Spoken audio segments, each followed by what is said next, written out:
直到半年前，敌联盟一直一贫如洗，穷的只能到处抢劫，穷的不知道下一餐在哪里。谁能想到，轰动世界的敌联盟竟然连固定的收入来源都没有，甚至成员吐槽，如果跟着八宅会，现在都吃上寿司了。即便这样，大家还是团聚在斯比木身边。亚索先生几人几乎要被超棒牛王累得断了气儿。亚索先生撑着一口气，告诉斯宾纳，最重要的还是老大，要想办法让老大醒过来。亚索先生用手触摸到自己的身体，在身体上硬生生挖出一个大洞，手臂腾出空间可以活动了。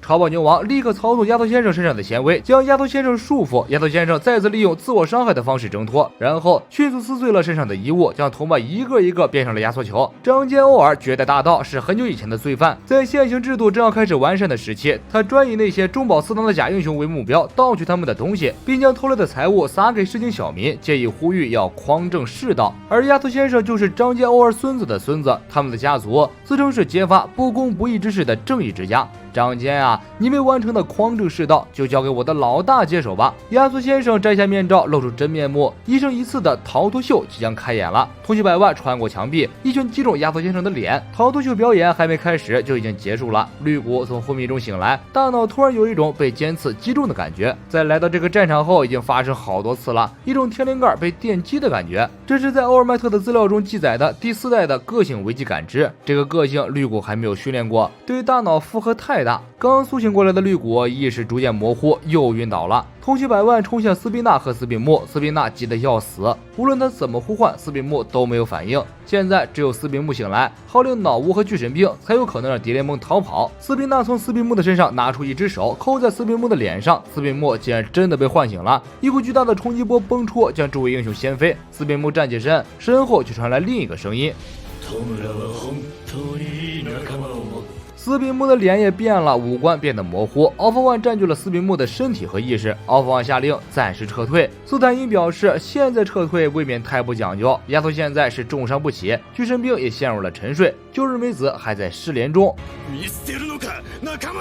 Alpha One 表示不要在意这些细节，调他已经输了，输给了One Fall和安德瓦，他的身体还在改造中就强行唤醒了，身体的再生速度赶不上安德瓦和One Fall带给他的重伤害，所以我才出手帮了他一把。现阶段这个身体需要好好休息才行。Alpha One 肯定的告诉斯坦因，是时候抛弃同伴了，这是打败仗的代价，而这一切都是为了我。Alpha One 接连打倒了通缉百万、红椒洞和饭田，脑无赶到护驾。Alpha One 坐在脑无的身上，火速溜了。超暴牛王驱动纤维追击 Alpha One， 绿谷此时也勉强恢复意识，努力挣扎着想要让身体动起来。他凭着黑鞭在顽强的追逐 ，Alpha One 手中发出冲击波将绿谷击退。斯宾木杀了那么多人，伤害了伙伴，绿谷表示自己绝对不会原谅他。可是，在虚幻之中的时候，绿谷亲眼看到斯宾木被 Alpha One 吞噬，那个时候的斯宾木，他的神情看起来就像是和自己求救一样。就这样，一切都平静了，英雄们最大规模的扫黑活动结束了，城市回归了平静。斯宾木和七郡脑无销声匿名。后来过了很久，绿谷读了英雄公安委员会制作的报告书，在针对敌人扫荡作战开始前一刻，公安把泥花事件的相关重要人物都找去本部大楼了，理由是共同研发后勤道具。迪斯特罗洋洋得意，他们总算没办法对我的产品视而不见了吧？可没想到，一到英雄公安委员会的大楼就被诸多英雄给包围了。不过迪斯特罗也留了一手，来见面的不是本体，而是图怀斯制造的分身。一番大战后，会长身亡，公安指挥系统乱成一团，但是针对敌人的扫荡作战还是按照预定进行了。之后就是大家看到的大混战。不过报告中说的关于几名实习生与斯宾木交战的事情，在场的英雄们全部统一口径予以否认了。斯宾木逃亡后制成的报告书上就只简单的记录了事实的经过。蛇枪综合医院理事长秃头医生因为犯下协助杀人、损毁尸体、建违章建筑、非法使用个性以及挪用医院经费等罪名遭到逮捕拘留。巨神兵落网，为了护送他，出动了2架运输直升机。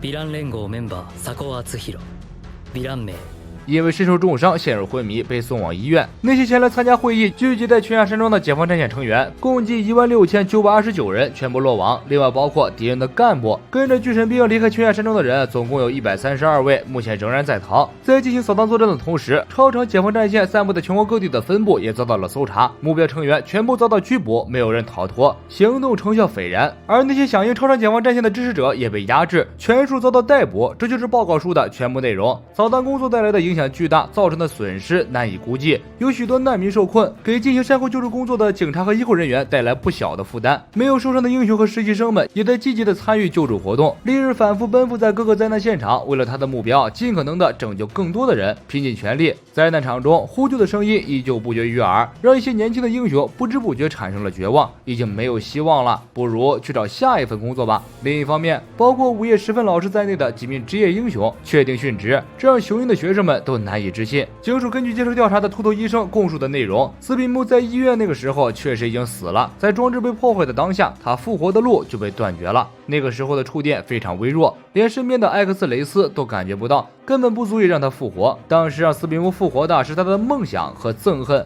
唯一可以确定的是，就是由于斯宾姆的执念，导致许多人就此丧命。而秃皮曝光的新闻在民间很快就炸开了，英雄再一次失去了公信度，人们甚至想要移民离开这个国家。而藏在这个国家某处的斯宾姆，或者说是ONE FOR ALL，正在策划着下一次恐怖复仇。为什么大家会觉得还有明天呢？我不会给他们喘息的空间，接下来永远都是我的回合。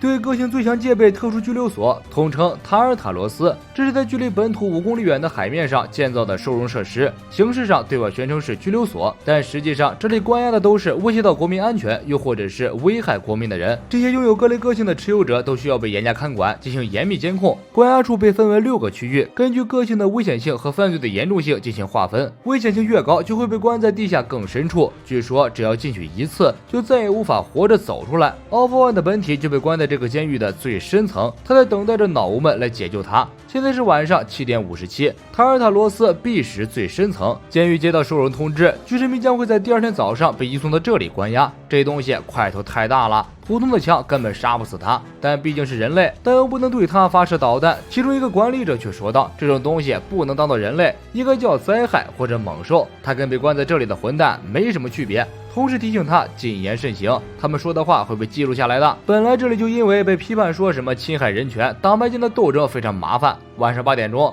突然监狱门的防御系统启动了，黑暗中几只脑无正向监狱大门走来，守卫和防御系统立刻开枪射击，密密麻麻的子弹打向脑无。一般这种情况，入侵者走不了半步就会被打成筛子，但对手可是脑无，一个身上长刺的脑无发起攻击，一个守卫当场阵亡，剩下的守卫及时向指挥部报告，发布红色警戒。斯宾姆从脑无身后走出来，用冲击波摧毁了监狱的第一道防线。监狱发布红色警报，自动封锁了各楼层，广播提示所有职员进入警戒状态。斯宾姆乘向会飞的脑无向监狱内飞去。此时，斯宾姆的意识醒来，与All-For-One在意识中争夺身体的控制权。斯宾姆表示自己绝对不会成为All-For-One的妻子。All-For-One则回答：“你误会了，你不会是我的妻子，因为你就是下一个我。” All-For-One操控斯宾姆的身体侵入监狱，当斯宾姆的手碰到塔楼的一刻，大范围崩坏开始迅速扩张，蔓延至整个监狱。All-For-One 搜索个性锁定了本体的位置，在大概水深500公尺的地方。欧尔麦特曾告诉 All-For-One， 他这辈子都出不去的。All-For-One 表示赞同，但是有一个情况例外，就是内外共享意识。All-For-One 通过里应外合的方式，从外面摧毁了防御系统，从内部摧毁电力系统。关押的楼层之间的连接被打开，镇压部队迅速抵达最深层，对整个区域进行压制。犯人们也发生了大暴动。这里头除了 All-For-One， 还关押着敌联盟的暴击、月亮鱼以及八宅会的智气回，都是重量级的选手。All-For-One 搭乘直升机逃走了。之后的6个小时，本土各地的7个监狱持续遭到了脑无和塔尔塔罗斯越狱犯的袭击，